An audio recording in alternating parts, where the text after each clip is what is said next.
what's up, you guys, and welcome back to Melanin Talks, and we are on our episode number 2, and today we're going to get into some topics. This is a free chat, an open chat. We're just going to go over a few things that has happened today on the internet, you guys. So the first thing we're going to talk about is the Casey Anthony case. Now, you guys, if you're not familiar with Casey Anthony, she is a lady that's from Orlando, Florida.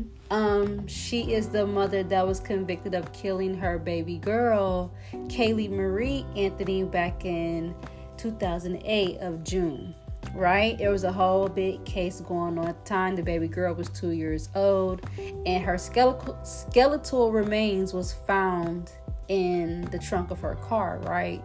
So it was a big thing about that. So she's back, and she is blaming her father for the death of her daughter. Crazy, right? She got off the whole thing about killing her baby. She claimed that she went home, she was drunk, and she didn't report the baby girl missing till like a month later, I believe. It was a big thing. Nancy Grace covered the story, so she's back with this whole blaming her dad, which is Kaylee's grandfather, of her daughter's death. So she has alleged in court that he is the one to blame for it. She spilled her guts on camera about George Anthony and staging Kaylee's death to make it seem like it was Casey's fault.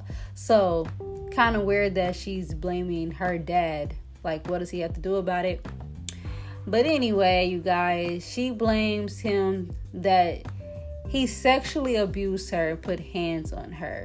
Now, with this whole thing, with this Casey Anthony thing, I don't believe this chick at all. I never believed her. I still blame her for her daughter, because how do you lose track of a 2-year-old? I believe she killed her daughter then. I don't believe nothing she says. I remember watching the whole case unfold on Nancy Grace. I was big on Nancy Grace, you guys. I used to watch her a lot. She was like the best journalist, investigator that there was at that time, back in 2008, 2005 on TV. She was great.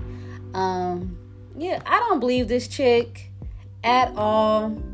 She claimed she was woken up by her dad in the middle of the night and Kaylee was missing. George was asked, where was she? Casey told her dad that she didn't know, that she came home from the bar and Kaylee was in a room, and one day, I guess she just ended up going missing in the middle of the night. I don't know. And she claims that George, her father,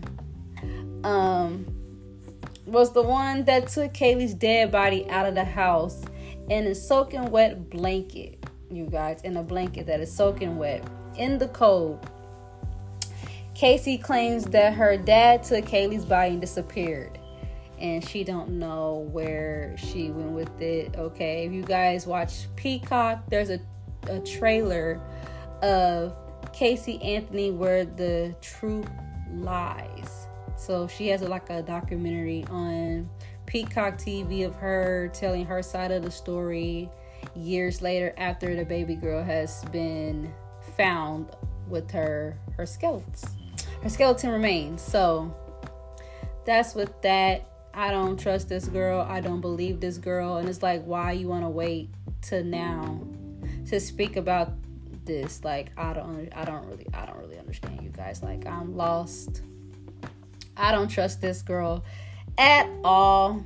You want to wait until 2022 to try to tell your side of the story. Like, girl, get out of here. Anyway, next.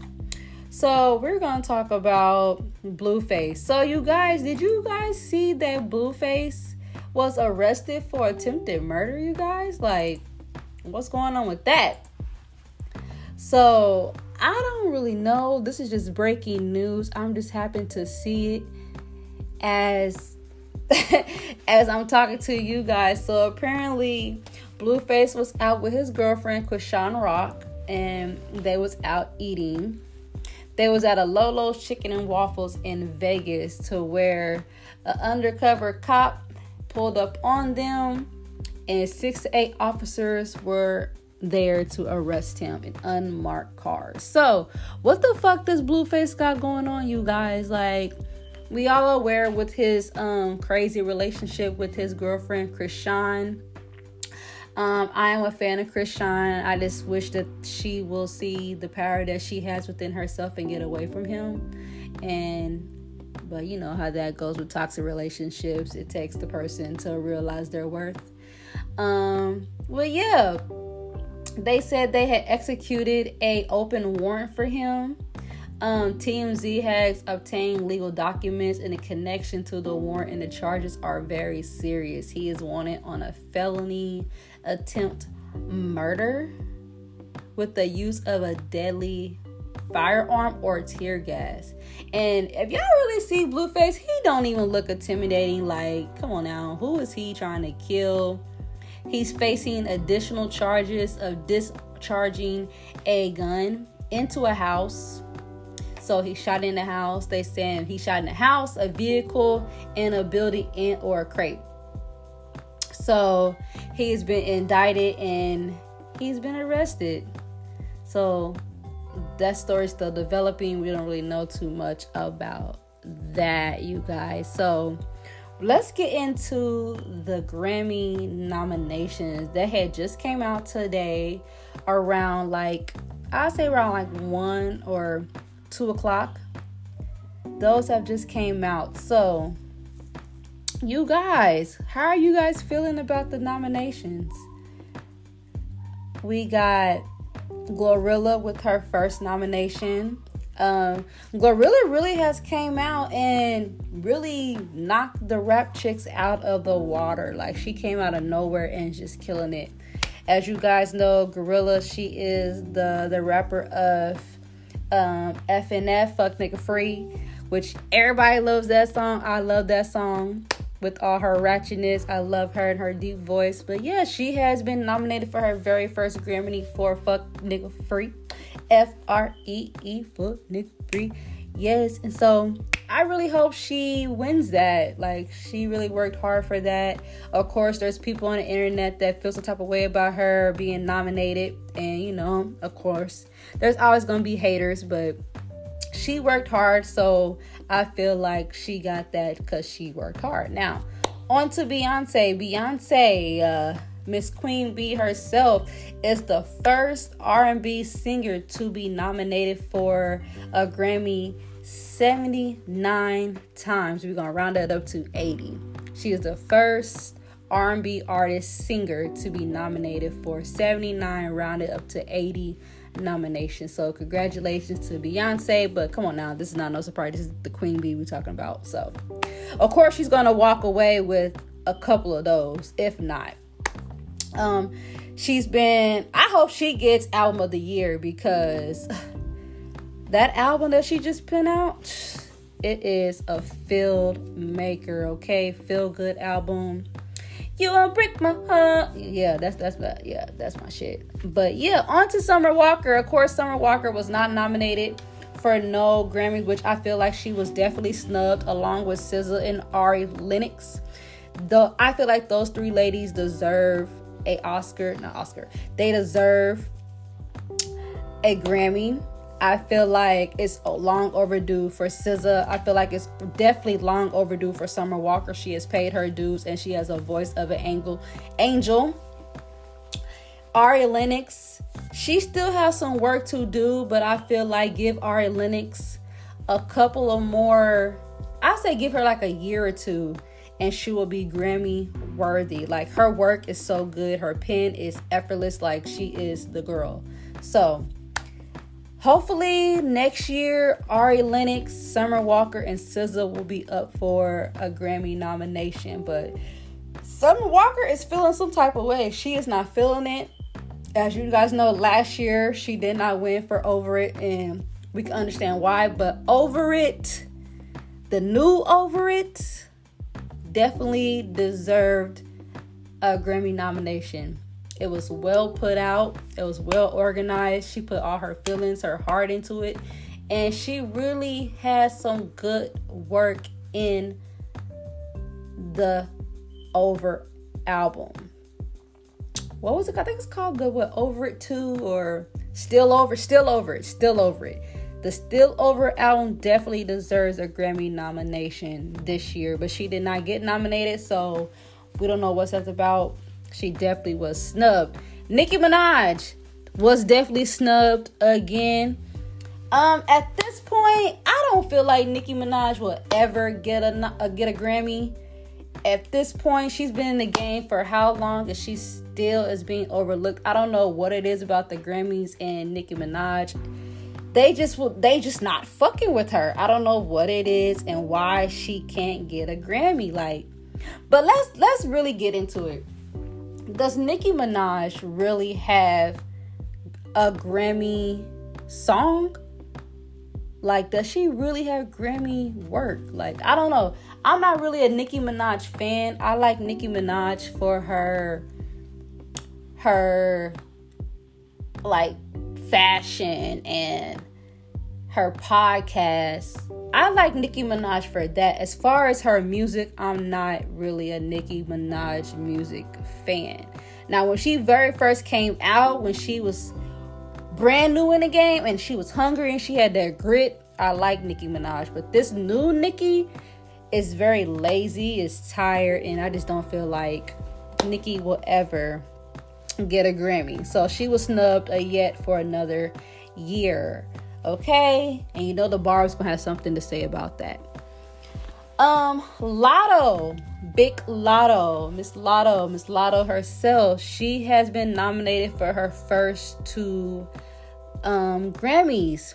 She is nominated for Best New Artist and Best Melodic Rap for Big Energy. I bet Nicki Minaj wish she would have stayed in that rap category instead of trying to pitch a fit about it. I bet she would have been nominated, huh? But anyway, yes, Lotto, she's been nominated for her first 2 Grammys. So congratulations to Lotto. I definitely feel like that is earned. She has put in the work. Lotto has really been out here putting in the work, for real. She's been doing her shit. Now, if you know Lotto and you watched her since the beginning, you know she has paid her dues and she's been out here grinding. So that is well deserved for her. For Big Energy, I hope she at least wins one of those. If she don't walk out with 2, I hope she wins one of those Grammy, whether it's Best New Artist or Best Melodic Rap. And yeah, I don't know. Lizzo is nominated for 6 Grammys. She has Album of the Year, Song of the Year, Best Solo Performance, Record of the Year, Best Pop, Vocal Album, and Best Remix Recording. So Lizzo, she's looking pretty good, but I truly believe Lizzo will walk away with at least 5 out of the 6 because Lizzo has really been doing the work. Not too sure about the Album of the Year. Does Lizzo even have an album? I don't know. I don't really listen to her. But yeah, Song of the Year. It's about damn time. Yeah. She'll definitely get that Best Solo Performance. If you have ever been to a Lizzo concert, it is a vibe. So she should definitely win that. Record of the Year. She has tons of records that's just breaking the airwaves right now. So definitely she should get that. Best Pop Vocal Album. Lizzo has a very beautiful, distinctive voice, so she should definitely get that. Best Remix Recording. I'm not for sure what remix recording she has or what that is. I haven't heard anything that she's on that's a remix. Maybe it's that song with her and Cardi, but I don't even think that's a remix. But out of the 6 nominations, I believe she will walk away with at least 4 or 5 of those. So that's the rundown of the Grammy nominations. That's just what I was able to capture so far throughout my day. Tomorrow we're going to come back and we're going to talk about some more things. And we're going to get into some more. But congratulations to everybody that has won that, not even won, but that has took the time and submitted their music into the Grammys and got nominated. I feel like everybody that was nominated, it was earned. But of course, some people gonna have something to say about it. They feel like some people is not deserving of that. But I feel like anybody that was nominated, they put in the work for that. Chloe Bailey, also, she got her solo award for the music something award. And you guys know she is in a group with her sister. They both have very angelic voices. Chloe and Haley, you guys know that they sing opera. Her little sister Haley was just in the Ariel movie. They got some very beautiful voices. And so for her to break out and do her own solo career and for her to get recognized for that, I feel like it is well deserved. And congratulations to Chloe. And you guys, that's just the breakdown of what's going on so far with the nominations. And yeah, you guys, so tap back in with me later and we should have some more good things for you guys.